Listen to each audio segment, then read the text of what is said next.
Hello friends, welcome to WB arts education channel. আশা করি যারা একাদশ শ্রেণীর প্রথম সেমিস্টারের পরীক্ষা দিয়ে এসেছো তাদের প্রত্যেকের পরীক্ষা ভালো হয়েছে আর তোমরা সুস্থ আছো।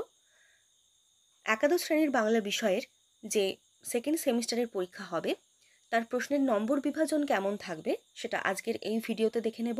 আর সেই সঙ্গে দ্বিতীয় সেমিস্টারের বাংলা বিষয়ের সিলেবাসটাও আমরা আর একবার দেখে নেব।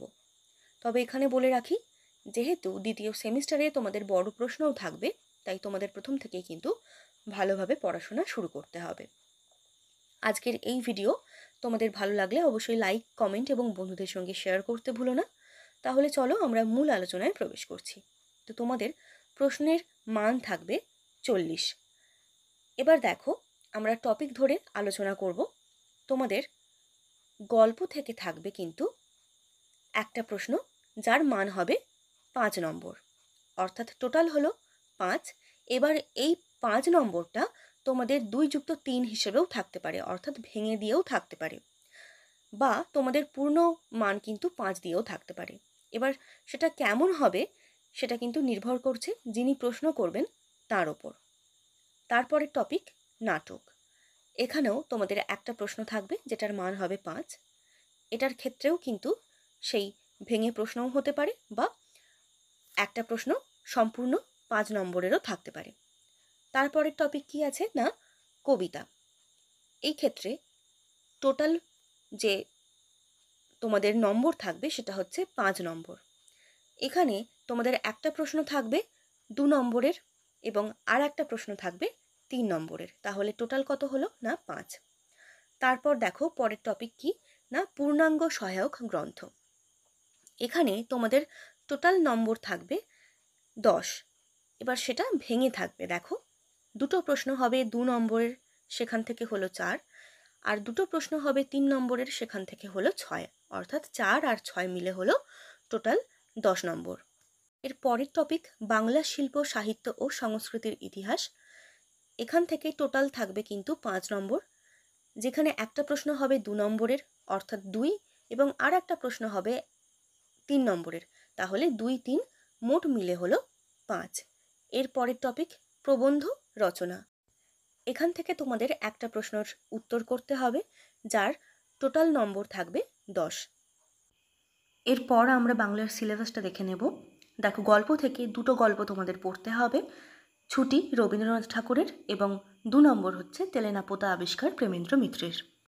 এর পরের টপিক হলো কবিতা, যেখানে তোমাদের 3টে কবিতা পড়তে হবে। প্রথম কবিতা ভাব সম্মিলন, বিদ্যাপতির লেখা। দ্বিতীয় কবিতা লালন শাহ ফকিরের গান, লালন শাহের লেখা। 3 নম্বর নুন, জয় গোস্বামীর লেখা। এর পরের টপিক হলো নাটক, যেখানে তোমাদের একটা নাটক পড়তে হবে বিজন ভট্টাচার্যের লেখা আগুন। এর পরের টপিক হলো পূর্ণাঙ্গ সহায়ক গ্রন্থ, সেখান থেকে পঞ্চতন্ত্রের সৈয়দ মুস্তফা আলী, বই কেনা, আজব শহর কলকাতা, 25শে বৈশাখ এবং আড্ডা, এগুলো তোমাদের পড়তে হবে। এর পরের টপিক হলো বাংলা শিল্প, সাহিত্য, সংস্কৃতির ইতিহাস।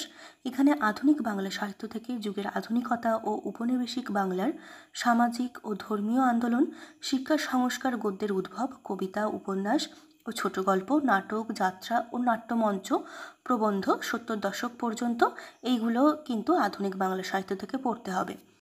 এরপর লৌকিক সাহিত্য থেকে ছড়া, ধাঁধা, প্রবাদ কথা এবং তারপরে কবিতায় মহাকাব্য, আখ্যান কাব্য ও গীতি কবিতার ধারা সম্পর্কে পড়তে হবে। এরপর দেখো, এখানেই তোমাদের কবিতার দিক থেকে পড়তে হবে মধুসূদন দত্ত, রবীন্দ্রনাথ ঠাকুর, কাজী নজরুল ইসলাম, জীবনানন্দ দাশ ও পরবর্তী ধারা। এরপর কথা সাহিত্য থেকে পড়তে হবে বঙ্কিমচন্দ্র চট্টোপাধ্যায়, রবীন্দ্রনাথ ঠাকুর, শরৎচন্দ্র চট্টোপাধ্যায়, মানিক বন্দ্যোপাধ্যায়, বিভূতিভূষণ বন্দ্যোপাধ্যায়, তারাশঙ্কর বন্দ্যোপাধ্যায় ও পরবর্তী ধারা। এরপর নাটক থেকে পড়তে হবে মধুসূদন দত্ত, দীনবন্ধু মিত্র, গিরিশচন্দ্র ঘোষ, রবীন্দ্রনাথ ঠাকুর, দ্বিজেন্দ্রলাল রায়, বিজন ভট্টাচার্য ও পরবর্তী ধারা। দেখো, এরপরের টপিক হলো প্রবন্ধ রচনা। তো এই ক্ষেত্রে দেখো, প্রথম ক্ষেত্রে যেটা দেওয়া আছে, রচনা লেখার বিষয়টি এক লাইনে না দিয়ে একটি মানুষ মানচিত্র এবং তথ্য সম্ভার দেওয়া হবে। পরীক্ষার্থীরা সেই মানচিত্র এবং প্রয়োজনীয় তথ্য ব্যবহার করে প্রবন্ধ রচনা করবে এবং শিরোনাম দেবে। তো এই বিষয়টি কীরকম আমরা একটু বুঝে নেব। ধরো, এরকম বক্সের মধ্যে তোমাদের কিছু পয়েন্ট দেওয়া থাকলো, যেই পয়েন্টগুলো ফলো করে তোমাদের প্রবন্ধ রচনা করতে হবে এবং সেই পয়েন্টগুলো দেখে তার সঙ্গে মানানসই কিন্তু তোমাদের একটা শিরোনাম এখানে লিখতে হবে। তো এরপর দেখো, প্রবন্ধ রচনার ক্ষেত্রে আর একটা ভাগ কী দেওয়া আছে না, একটি বক্তব্যের সপক্ষে বা একটি বক্তব্যের বিপক্ষে একটি অনুচ্ছেদ দেওয়া থাকবে। পরীক্ষার্থীরা প্রদত্ত অনুচ্ছেদের সপক্ষে বা বিপক্ষে তাদের বক্তব্য লিখবে। ধরো তোমাদের টপিক দেওয়া থাকলো মোবাইল ফোনের ব্যবহার, তো সেই ক্ষেত্রে তোমরা তার সপক্ষে কিছু জিনিস লিখতে পারো, বা তোমাদের যদি মনে হয় তার বিপক্ষে তোমরা তোমাদের বক্তব্য লিখবে।